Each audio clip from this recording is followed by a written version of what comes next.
कोई दरिद्र नहीं होता संसार में, ये समझ। लेकिन श्री सुदामा जी जैसे भक्त के लिए दरिद्र शब्द प्रयोग नहीं करना चाहिए। सुदामा जी दरिद्र नहीं थे, हाँ सुदामा जी गरीब थे, ये मैं स्वीकार करती हूँ। सुदामा जी के घर भोजन नहीं बनता था, ये मैं स्वीकार करती हूँ। सुदामा जी के बच्चे भूखे रहते थे, ये स्वीकार करती हूँ। सुदामा जी को वस्त्र नहीं होते थे, ये स्वीकार करती हूँ। पर सुदामा जी दरिद्र थे, ये तो स्वीकार नहीं करते। बिहारी लाल की जय, कृष्ण कन्हैया।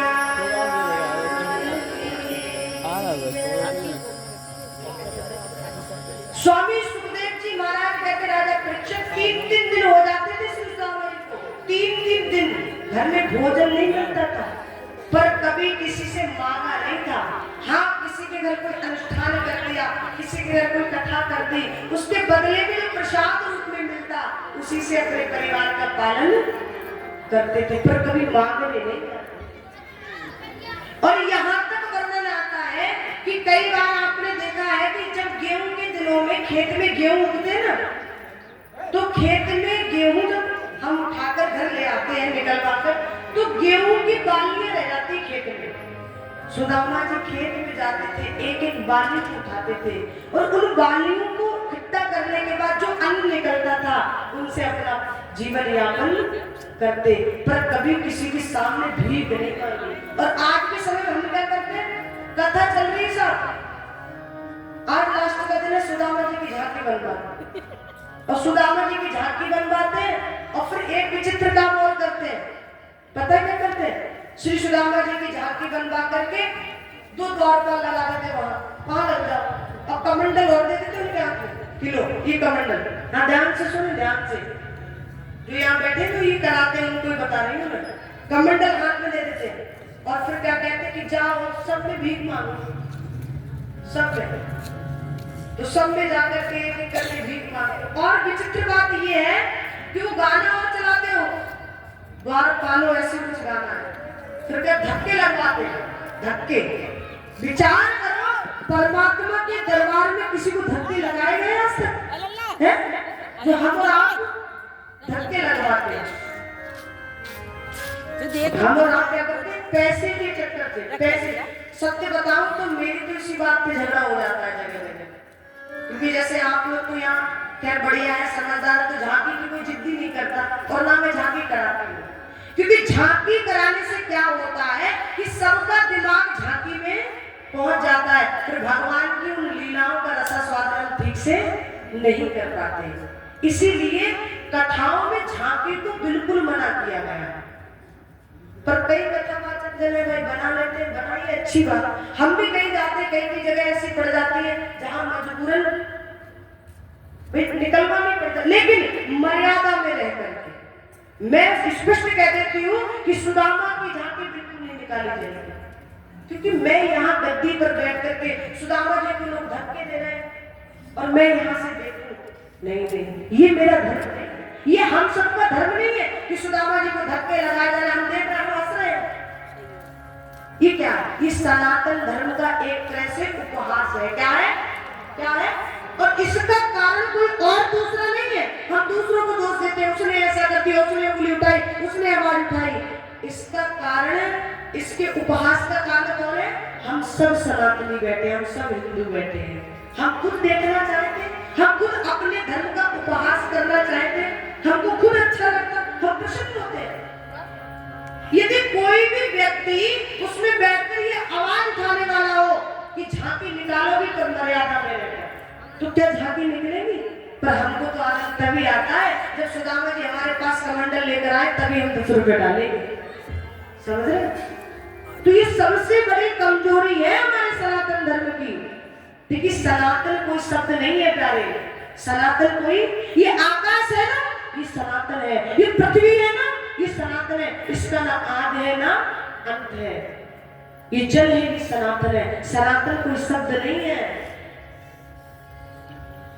मेरे कहने का मतलब यही है, देखो रामचरितमानस में लिखा, हरे हरे निंदा सुने ही जो काना हुए पाप दो बात समाना।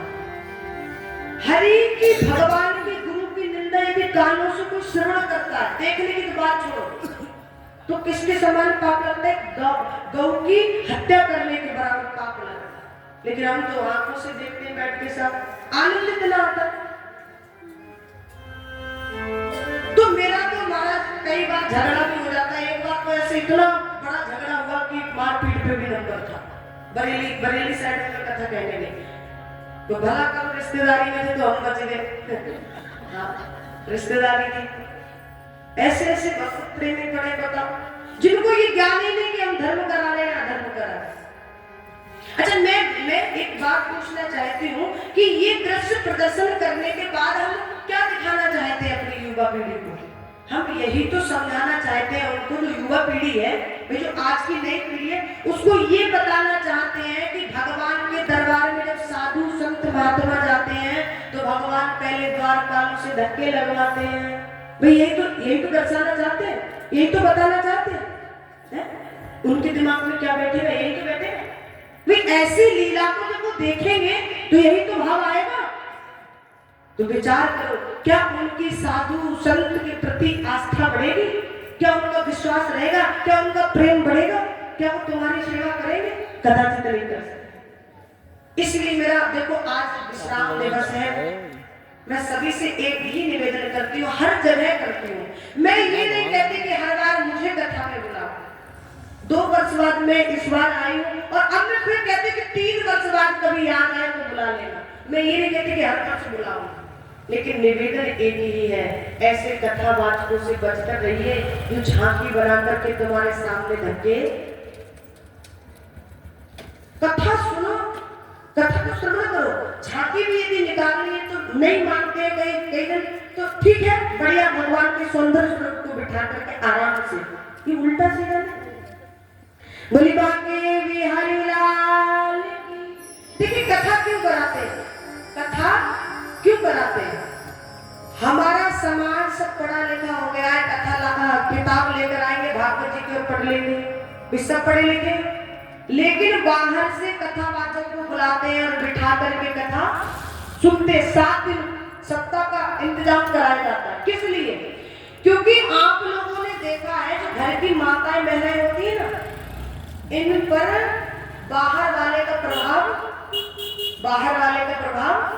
ज्यादा पड़ता है। आप रोज इनसे कहो, देवी जी